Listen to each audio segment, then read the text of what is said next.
Hey everybody, Elizabeth Nader back with you. The Nader Narrative on Jersey First TV. We are starting our round of congressional candidate interviews. This is an important year for New Jersey, a critical year for the nation. We are focused on the midterms, and we have some great candidates in New Jersey who are running for those congressional seats. I'm bringing one of them here to you today, Mike Blasi, running in District 4. Mike, welcome to the show. Good morning, Elizabeth. Thank you for having me. We're happy to have you. We want to present you, your platform, everything you're about to the audience so they can make a decision on to support you or not and decide if they need to seek further information. So Mike, let's first talk about your why. I think that's one of the biggest things when it comes to candidates. Why are you jumping into this race? You jumped in last year, actually. What drove you to do it and why now? First of all, full disclosure, like I tell everybody, I'm not a politician, I'm a patriot. I'm a guy who loves this country. I'm retired law enforcement. I was a veteran. So not once, but twice, I swore to defend the Constitution of the United States. I love my country. As you can see in my office, I love my country. But when you sit at home and you start watching the news and you see our country, the direction it's going in, it's extremely scary. It makes me very nervous. So I said, I cannot sit back and let my country be taken away from me by the Democratic agenda and the rhinos that are in the House. So I said, you know what? I've got a lot of energy. I have a lot of friends. I've got the time. I've got the drive and the love for the country. I'm going to make a run.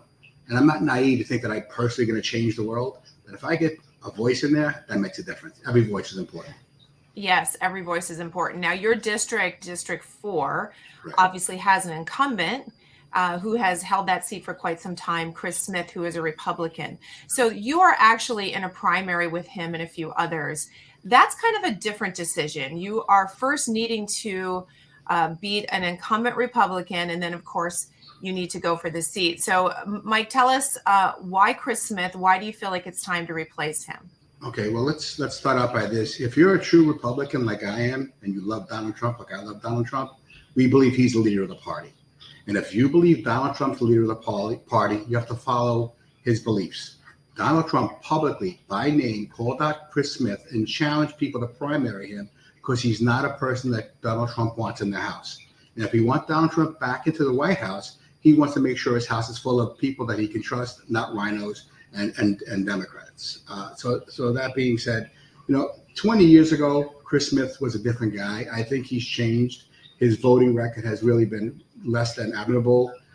He voted for the infrastructure bill, which we all know is a terrible bill.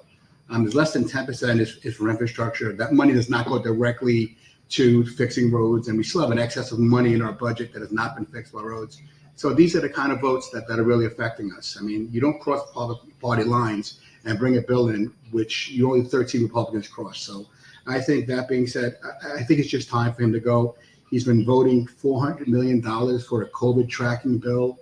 I mean, these are things that are just bad for the country, bad for the House. And if Donald Trump wants him out, he's got to go.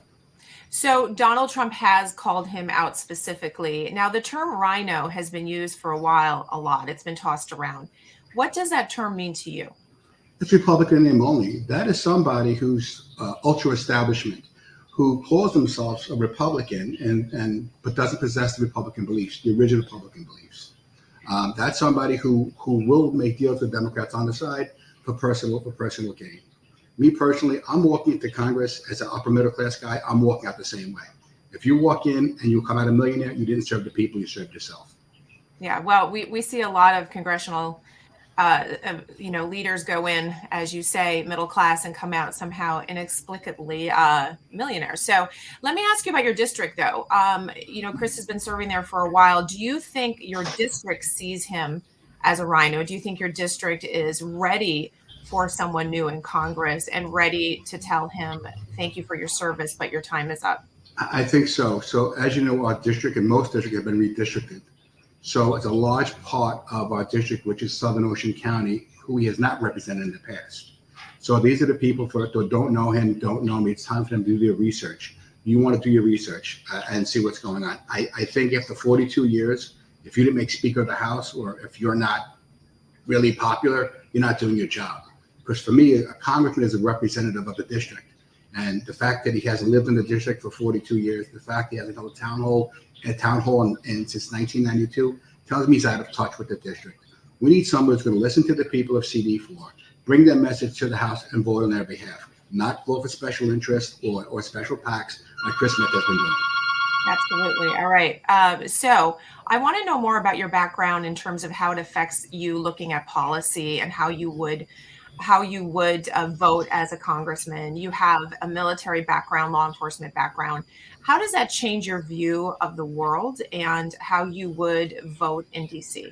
Well, my entire life has been about fighting, so law and order. I'm a law and order kind of guy, and understanding conflict and solving problems. These are key facts, things you need to run for Congress. These are assets you need to make decisions.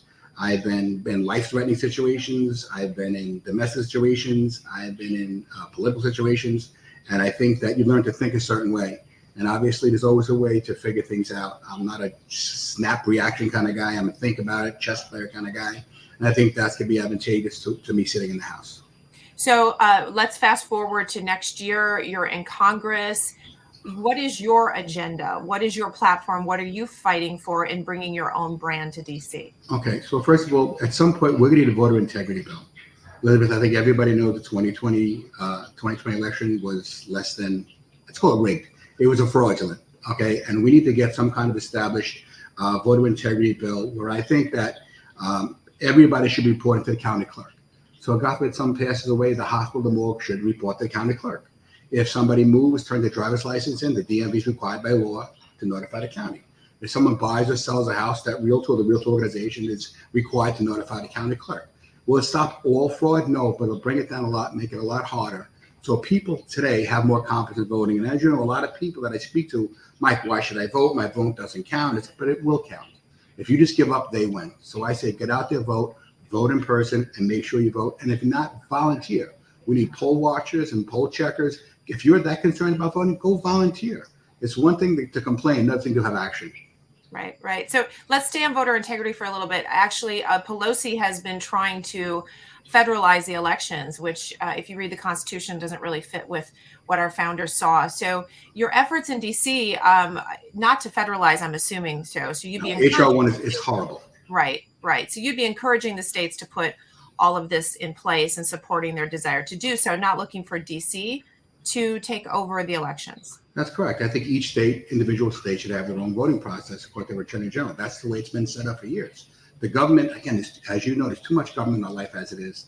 Let the states run their states. Let the government do the protection, do what it's supposed to do, make their laws, but let the local states run their elections their way. Talk to me a little bit about mandates and medical freedom and bodily autonomy. And again, very much a state issue in a lot of ways. It has been, as we've seen in the past 2 years. But Biden has, waded into that deep end with his mandates that he's attempted to put forward on the workforce. Where do you stand on medical freedom? Okay, first of all, that's exactly what it is. It's a freedom. Okay, I carry the Constitution in my pocket every day. I've read it 1,000 times. Nowhere does it say that the government has a right to tell you what to do with your health issues. I think if you want to get vaccinated, that's your choice. If you believe in the science, that's your choice. If you don't, you should not be mandated to take a vaccine or to wear a mask. I mean, as of right now, since I want to thank Vladimir Putin for curing COVID, because you haven't heard from COVID since they've launched. Amazing. Okay? It's a distraction. So I don't think it was that bad. And I believe if the COVID pandemic was as bad as they portray it to be, why would our borders be left open where hundreds of thousands of people are marching in like Christmas Day on Black Friday? I'm sorry, Black Friday, running to the store, unaccounted for, unmasked, unvaccinated. If it was that serious, you wouldn't be doing that. So I tend to believe if it was that serious, we should have stopped that. But it should be your choice what you want to do with your body. And that Chris Smith signed a bill for a tracking bill. Listen, we have HIPAA laws. You should. I don't. But your history, Elizabeth, is your history, not mine. My medical history is mine as well. But why should it be shared to the government? That's a terrible, terrible way to do it. And that definitely goes against our Constitution. Right. A national database registry to track medical decisions made by individuals. And Chris Smith did vote for that. You brought up Putin. And obviously, as we do this interview, this is very much the topic on the news that has replaced COVID. Ukraine, it's a mess. And there are a lot of opinions on how we got here, how we help them get out of it. How do you see the issue? And as a congressman, how do you weigh in on this? Well, first of all, war is never the answer. Diplomacy is always the way to go. the fact that Biden, the sock puppet, shut down our pipeline and just gave Russia all of our money for oil that we're importing from Russia, you just funded this war. You just gave him the money. I mean, the last time he was involved, him and Obama sent them blankets where Donald Trump sent them javelin missiles. Donald Trump, while he was in office, nobody moved. Russia was very calm. We had respect. I think after what Joe Biden has done in Afghanistan, he embarrassed this country, embarrassed our military, and made us appear weak. Now these people are challenging us because we're not doing anything about it. We appear weak. And he tried his diplomacy. It doesn't work. His sanctions are not working. So I think it's a bad look for America, but I don't think we should get involved militarily unless they affect some of the NATO countries. So again, bringing up Trump and the difference when he was president and how the countries acted or reacted to his positions, you are absolutely a Trump supporter, right? I mean, 1,000%. Okay. I'm wearing a Trump tie and Trump socks as we speak. Okay. And so I assume that means you want him to run in 24. Yes. Okay. Where are you at with him in terms of potential endorsement? This is always the buzz. And I have to ask you because Trump endorsements are important and they can move the needle in many districts, and some districts not as much. Where are you at with that? Do you think that's forthcoming? And if so, how would your district react to it? Well, Trump is a very unique man. He's never on a straight line. He's always zigzagging, but he did call Chris Smith out directly. We have been in contact with his campaign. We've got as high as Pam Bondi. They know about our campaign. They're watching our campaign. It's just up to him at what point he finishes vetting process, and I get that call to meet the man and do it. And just so you know, I would be loyal to Donald Trump because we have to save our country. We have to make America first. And if Donald Trump's not the president, whoever's the president, it's got to put America first. And that's my agenda. So looking at the field in District 4, because obviously if he's looking for an endorsement, then his team is vetting the field and your opponents.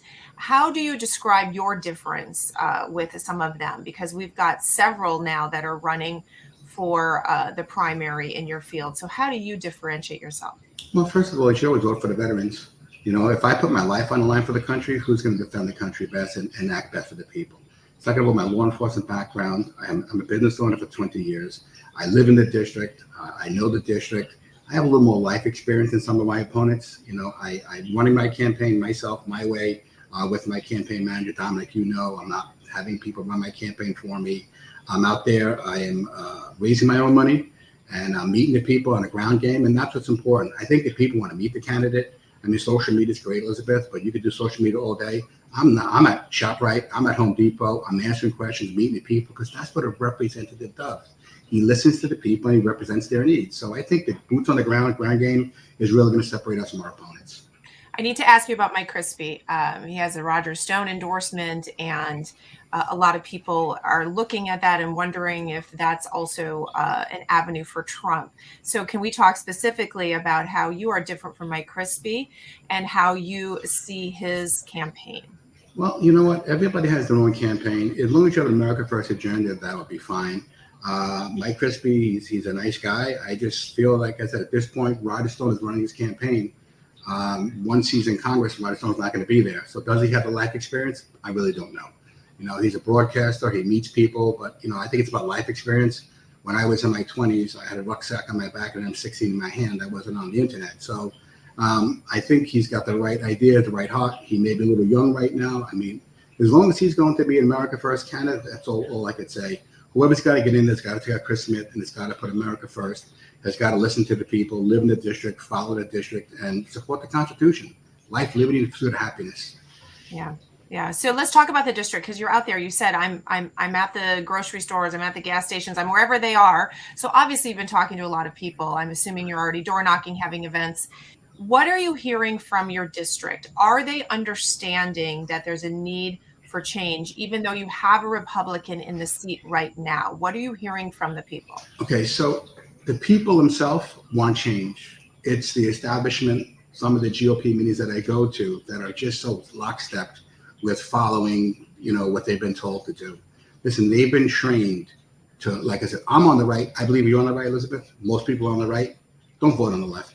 Just because that first column, they put it there, they've trained you to vote not only to the left in the first column. When you go to a restaurant, you read a whole menu, correct? You don't look at the first thing and pick it. When you see that ballot, do not get trained, because that's what they want you to do. They want you to get trained to vote for that first line because I think that's important. No, if you are to the right, you will look to the right and you will read and make the proper decision. Well, it's interesting you bring that up because I do think there's a lot of voter education that needs to happen. And for those watching right now saying, what is Mike talking about the line? Because those of us in the game know what that is, right, inherently. But voters need to be reminded that their ballot is lined up purposely in a certain way, and that we don't want voters only to look at one line, right? We want them to look at the whole ballot. I like how you say that with the menu. So what counties are in your district? And speaking of the line that has been awarded by the county committees, which ones have been awarded already? Just Monmouth County right now. We are going to convention on March 10th for Ocean County. So again, this is what I keep saying. If you are a real Republican, not an established Republican, if you're a free thinker, if you have your own mind, then you've got to make your own decision. And if Donald Trump's lead the Republican Party and Donald Trump says Chris Smith has to go, how could you still be a loyal Republican and vote for Chris Smith? Unless there's an ulterior reason, and then we want to know why. So one of the things in New Jersey, Mike, is the number of independents. It's a huge number in this state. And, you hear a lot of politicians saying, I have to run to the middle because that's where they are. I disagree with that. Where do you stand on that? Do you think the independents are in the middle? Listen, I am who I am. I believe, I don't waver, I don't tilt. I do believe sometimes you've got to lean a little bit across the aisle to get a deal done, but I never cross over. You'll never see 2 feet going the other, 2 feet going either side. I think you just stay firm who you are. And the most important thing is go to your district, hold a town hall meeting. This is a big bill coming up. What do you guys think? Listen to the people of District 4 and then vote the way it's not about my vote. I'm just the voice of my district. And that's what's been forgotten a long time ago. Listen to the people. How do you want to vote on this issue? Bring it to the House and vote their way. If you do that, you're going to be a successful congressman. Now we're talking about a primary. So you need to make it through the primary. Obviously, Correct. You want to win that. Those are registered Republicans. Those often are Republicans who they assign them numbers 3 or 4, right? We know they vote a lot. Right. So what is your effort going towards those who are either independent and could register or those who don't vote very much? Do you think they will show up in June? Well, here's my question. You have to take a look. Are you happy with Congress right now? Can you watch the news without getting nauseous like I get? Are you okay the way Congress is running our country? If the answer is no, and you're an independent, you might want to take a look at what's going on. If you think the Democrats are doing a fantastic job, then God bless you, stick to your guns. But if you're not happy the way things are, you have a voice. It's called a vote. Get out there, vote, donate to the campaigns you like, make some noise. This is about our people, District 4. Everybody in District 4 has a voice now. And when I'm in Congress, use your voice, get out there, vote, and let people know that you're tired and you want no more. Yeah. Okay, let's do lightning round quick towards the end here. I'm just going to throw out some issues and you give me quickly where your position is. The Second Amendment. Oh, big Second Amendment. Oh, big Second Amendment. Oh, all the way, 1,000%. Okay. How about the life issue? I'm definitely vehemently pro-life. All right. Police. I am pro-law. Anybody that defunds the police has got some serious issues. We have to support our police. They have a tough job. They don't, for $60,000 to $80,000 a year, they risk their life. Not many people are going to do that. They're fantastic. Always support the police. Parental rights. The government stays out of it. You're a parent, Elizabeth. I'm a parent.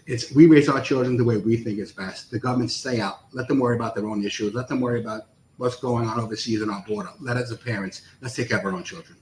All right. So a question about the size of government, because a lot of these things we talk about is getting government out of these issues. Correct. So in your opinion, what is the job of the federal government?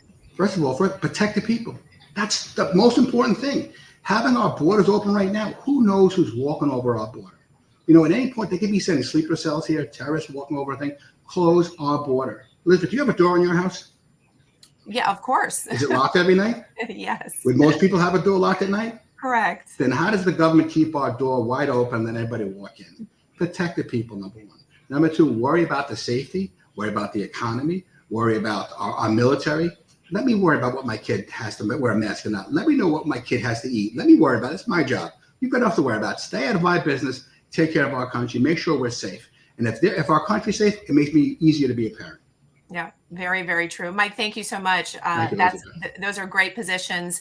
I want you to tell everybody how they can get a hold of you, where they can come meet you, how they can get involved, donate. We know that campaigns take money. That's an important part of this. So for those of you listening who are excited about what Mike has to say, definitely time, treasure, and talent is what these campaigns need. So Mike, tell them where they can find you. My website is www.mike.blasi, for Congress.com. There's a donate button. You can see who endorsed us. You can see some of our policies, some of the events where we've been at and what's coming up. We'll be in New Egypt on March 5th for a huge trucker rally. Come out. All I'm saying is, guys, if you're not happy the way things are, don't sit there and complain and scream at the TV. Go to the voter booth, make donations to the websites, vet candidates now, so when you go to the primary, you make an educated decision. I love it. And that's your last word. I was going to ask you for one, but that's a perfect wrap up for that. And to those listening, remember the primary is the first Tuesday in June, and it matters. This election is not about November yet. It's about June. So let's focus appropriately, patriots. All right, Mike, thank you so much for being on. We'll be watching your candidacy and your campaign very closely. Thank you so much, Mike. God bless. Thank you. All right. And to my audience,